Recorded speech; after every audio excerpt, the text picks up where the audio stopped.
Благодарам, председателе. Почитуван председател, почитуван вице-премиер и министър за финанси, почитувани колеги. Смислата на овој закон е повеќе од јасна. Јасна е и желбата на владата да го донесе овој закон.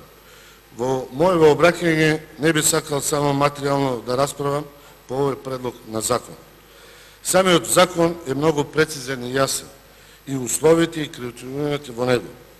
Би сакал да зборам за суштината на овој закон, за тоа како реагира ова категорија на граѓани и да ги пренесам на јавноста реакциите од овој предлог на закон од местото каде што доаѓам од Струмица и околината и луѓето кои ги представувам.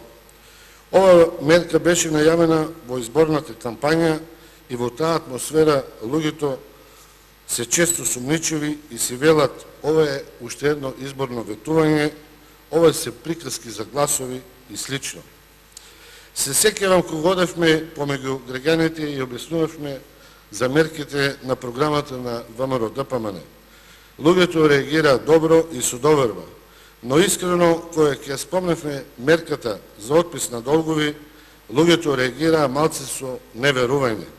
Често знае да кажат дека тоа е невозможно, дека никој нема да им помогне за нивните кредити, нивните лични долгови и нивните неплатени сметки.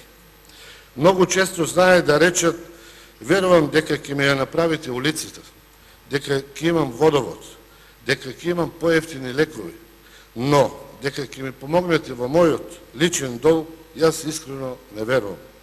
Се сеќавам дека луѓето во тој период беа бомбардирани од страна на опозицијата, дека државата нема пари, дека државата гради само споменици и фонтани, дека владата мисли само на себе, дека кај да е владата ќе банкротира и ќе ги остави сите долгови на граѓаните, бидејќи нели е премногу задолжена. Дојде и тој ден. За мене историски 10. јуни 2014 година. Овој закон е пред нас и денес ќе го изгласаме. Денеска ќе биде запоменето дека пратеничката група на ВМРО-ДПМН и коалицијата изгласаа закон кој директно ќе им се помогне на најранливите категории граѓани. Ова е историски момент, почитувани колеги, затоа што веќе неколку денови барам компарација по другите земји ваква или слична мерка. Во Исланд има можеби нешто слично, но верувајте дека таму се јавуваат многу нејасноти и препреки.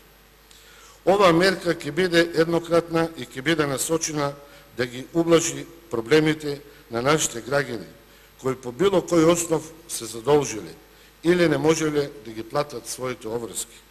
Ова е можеби најдобрата антикризна мерка, која е и пак одговор на последиците и проблемите предизвикани од најголемата економска и должинска светска и европска криза, која индиректно се одрази и врз нашите граѓани.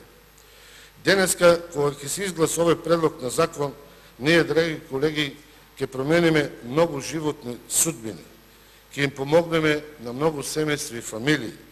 Денеска ќе им дадеме шанса на луѓето и од овој ден па натака луѓето од оваа група на граѓани ќе знаат дека не се сами, дека проблемите и долговите кои ги надвиснале не се само нивни и ќе ги решаваме заедно.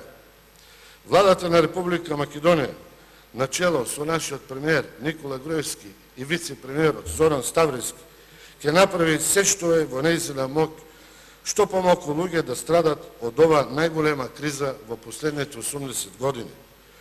Ова предлог на мерка ќе го намали приливот во буџетот, но за ВМРО-ДПМН решувањето на проблемите на граѓаните немаат цена.